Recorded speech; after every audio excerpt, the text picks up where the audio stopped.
Wild Wizards dev from the place with the decks, and we got one today. In fact, we're doing Jund, finally. Yeah, when I took votes for Temur versus Jund, I forgot to account for personality types. Jund people have no patience for democracy. I'd forgotten that Temur people are like fun and happy, and they like love and candy. And Jund people, they like pain and fire and death. And I don't want to make the Jund people mad because they will come for me. Lots of comments on this, actually. Probably the scariest one is this one. The period at the end implies that I will be killed if I do not do this. So I'm doing it. This is Jund. Well, I took inspiration for this deck from The Rock, not Dwayne Johnson or the Sean Connery movie, but The Rock. It's an old Magic deck that we played years back now. That's just not seen very often anymore. It's usually a green-black shell that revolves around, good 4 and 5 drop creatures, early game removal and things like that. So I took inspiration for this deck from that deck. So let's hop aboard our Jundums and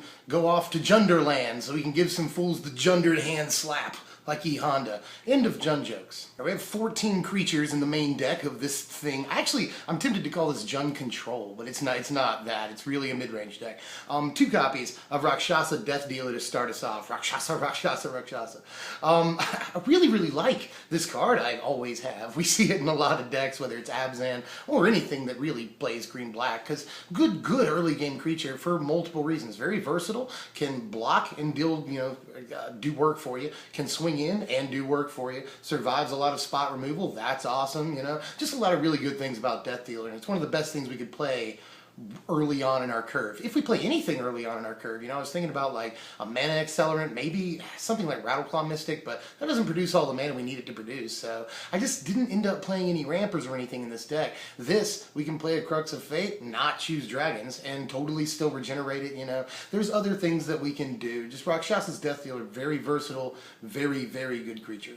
3 copies of Den Protector, yeah, it just shows up in everything with green, and there's a reason for that. Especially in something like this, we're playing an awful lot of spells, removal, and stuff like that, and this can get our creatures back, obviously, but a lot of the times we'll be getting back removal that we've played so that we can play it twice, and Den Protector is really good for that. And anything else that slips through the cracks that we really don't want in our graveyard, which happens quite often. So, yeah, Den Protector, an important creature in green decks, and this one obviously no different. A deck like this wants this card very much. What did I just say? A deck like this wants this card very much? Yeah, it's just the same thing with this. Nissa. Imagine the old rock decks had Nissa, man. This is a perfect card for a deck like this. Helps out your consistency in the early game, and in the late game becomes a beater or card advantage, or both on subsequent turns. So everything about Nissa is good. I don't think I'm shocking anybody by saying that Nissa's a good card. Turns out Nissa's good. 2 copies of Deathmist Raptor. This obviously pairs with Den Protector really well. It's like a good wine and cheese, Den Protector and Deathmist Raptor.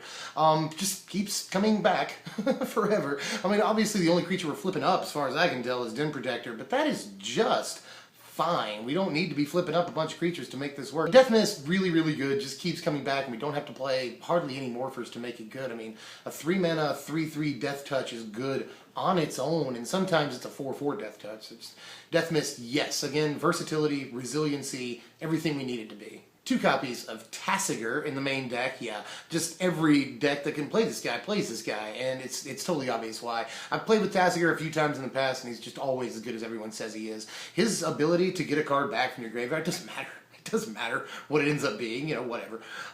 Just is insane. It really helps us out in the long game, and we can play this pretty early in the game with all the spells that we're playing and stuff. So, and what is it, 5 copies of fetch lands? So we can easily play this very early on, and it's just a beast all games. Good card.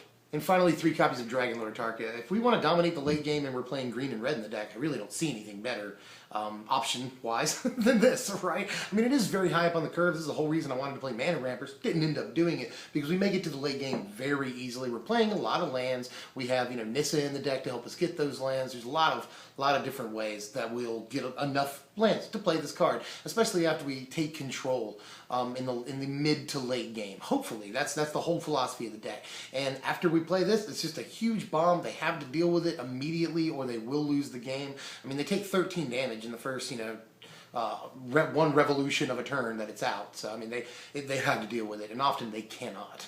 Now on to the spells, and we're playing an awful lot of them. We're playing 18 spells and 2 Planeswalkers in the deck. Let's go ahead and start off with 3 copies of Duress. I want to get that out of the way. Again, rock decks, they always play, you know, some amount of discard element. And we see this in Abzan too. They play Thoughtseize, and sometimes they'll even play Thoughtseize and Duress. I really wish we could play Thoughtseize. We're not playing Theros or M15 in this deck. Really hope we get an like a decent replacement for that. I think Duress is supposed to be the replacement for Thoughtseize. But that aside, we need something like this very, very much against control, which is an interesting but often lopsided in the first game matchup for us. We are not great in the first game against control. Although we seek a 50-50 matchup in the first game against most of the decks in the format, and we achieve it for the most part with all the removal, mostly, because we got a lot of creature-based decks in the format. We're making a lot of asides today, but in any case, Duress is something we need very much, even against non-control-based decks, like, mono-red aggro, and things that play Atarka's or Dromoka's command. We can rip those out of their hand.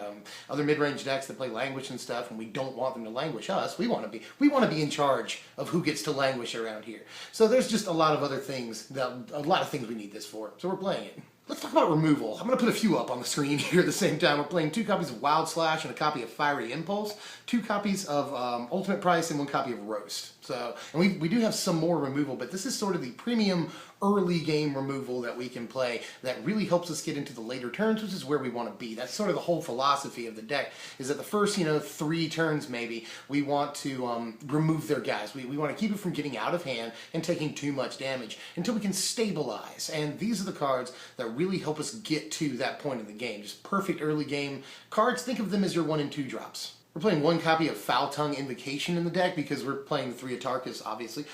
We don't need this, don't get me wrong. It's a fairly flexible slot, but I've liked it every time I've ended up playing it. Even if you don't reveal Atarka off of this, it's still pretty good. I mean, 3 mana, they sack a guy, obviously, on curve, on your 3rd turn. This is a pretty decent play. I mean, you'll be getting rid of something at the very least. And if you can reveal an Atarka, this is obviously really good against aggro. That extra 4 life does you a world of good. Foul-Tongue Invocation, really good, and I was very, very tempted to make this Jund Dragons.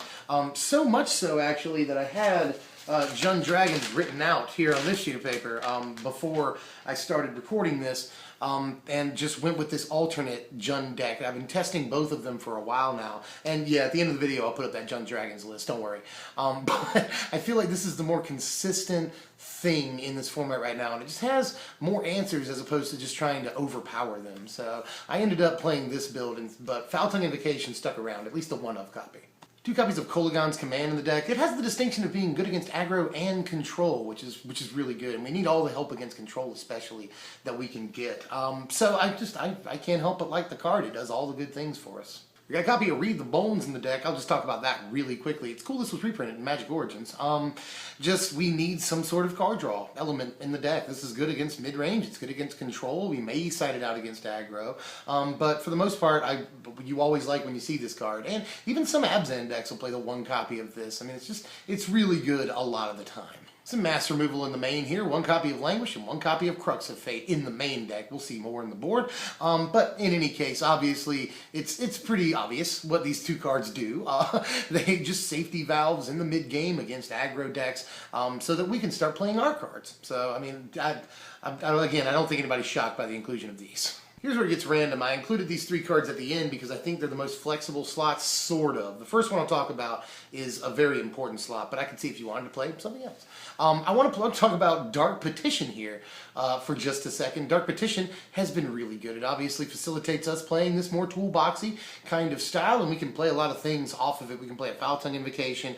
We can play Duress, obviously, Ultimate Price, We can chip in for a Kolaghan's Command. We can play Read the Bones off of it. We can get all but 1 mana for a Languish. I mean, there's a lot of things that this card does, and we've really got to have it. This gets Tasigur, and a lot of times we can play it, off the delve. So lots of cool things, and helps us out. You always see a tutor in the old school rock decks too. It used to be Vampiric Tutor, best tutor of all time. But instead, we have this, which is still a fine tutor. One copy of Crater's Claws in the deck, another holdover from Jund Dragons, but that's totally fine. At least the one copy helps us out. It can be a game-winning finisher, or in the later game can take out their biggest guy, or in the early game can take out a small guy. There's really nothing wrong with Crater's Claws. It does a lot of things. It's a fairly versatile card for a fireball in this format. I like it. And here's the biggest oddball and the most flexible slot in the deck, although I am very surprised by the performance of this card. I don't see it very often, but a one-of copy of Nissa's Pilgrimmage, which has just been good. Nissa's Pilgrimage has been nothing but good. A fantastic ramp card, facilitates Nyssa flipping, helps you play Atarka sooner, and this is just a really, really good setup card, especially, it's sort of bolstered by all the removal we see in the deck, you know. We can remove a guy, play Nissa's Pilgrimage, remove a guy, all on subsequent turns, and then start really building up our base. After this ramp, I mean, and even late game, it's a fine card. Thins your deck out to where you won't draw those lands, which is cool. And you always need mana in this deck. We're very, very hungry in this deck, whether we're activating Rakshasa Deathdealer's ability or trying to play up to an Atarka. So we've got to have something, and this really helps when you see it.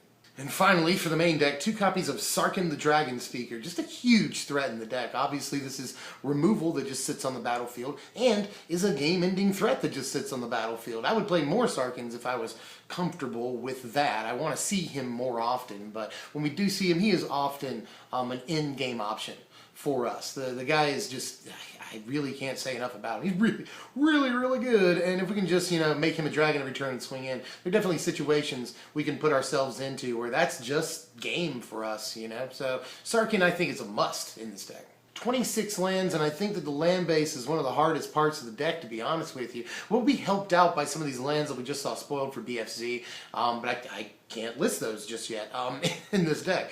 So we will be helped out, but for now, the land base for Jund is kind of screwy, and it does slightly hurt our consistency sometimes, because we're trying to make equal amounts of most of these colors. A little bit more green, you know, slightly more black than red. But here is the board, the great equalizer. Part of the philosophy of a rock deck is that games are supposed to get better after board. You're looking for, say, a 50-50 matchup before boards, and then maybe a 70-30 or 65-35 after boards in your favor. So the sideboard is tailored a little bit to our format. Again, we won't know what the format's going to be like after BFZ comes out, but I think that this gives us a healthy dose of help against both aggro, which goes a little up under us if unchecked, and against control, which goes way over us and denies us the ability to play some of our threats. Even though we do have some resiliency, you know, we have Dim Protector, we have Tasigur. If we can resolve those cards, then we do very well. So we have pretty good game 1, but we are helped out tremendously by the board game 2. Here are the power rankings. A 62, which is ironically the same as the Temur Dragons deck that I just did the other day, which, you know, Temur Dragons beat out Jund in the voting, which is, maybe there's a rivalry happening here, and I did not plan this. It just happens to be a 62. A lot of high numbers there, especially that versatility stat, which is supposed to be sort of our specialty. We want to be good, again, have a good 50-50 game or so against every possible matchup in the format, which I think we do a pretty good job of. A lot of our cards do multiple things for us, which is very important depending on the board state or where we are turn-wise in the game.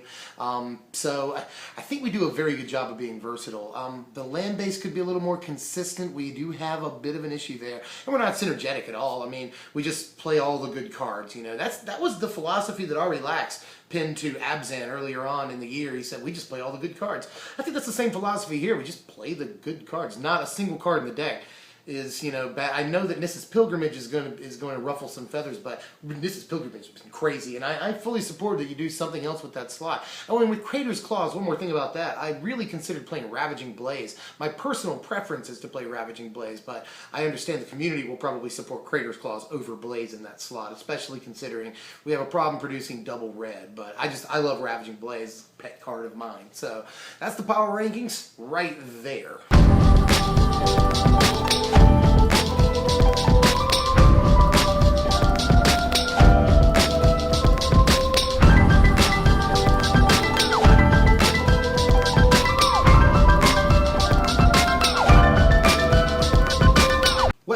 sure that's all I got for now. Next time, $10 deck techs come back. We're going to do Simic, which definitely won out over Mono Black, although Mono Black started mounting an offensive towards the end there, but just wasn't enough to overcome the power of Simic, which I was sort of, in a way, rooting for anyway. I really, really like Simic as a color combination, and it's got a lot of really good budget options for that kind of deck. So I'm really looking forward to it. I hope you guys are too. If you enjoyed this content, remember to please like, share, comment, subscribe. It really does us a lot of good. And thanks for all the new subscribers lately. I mean that sincerely. It's super awesome.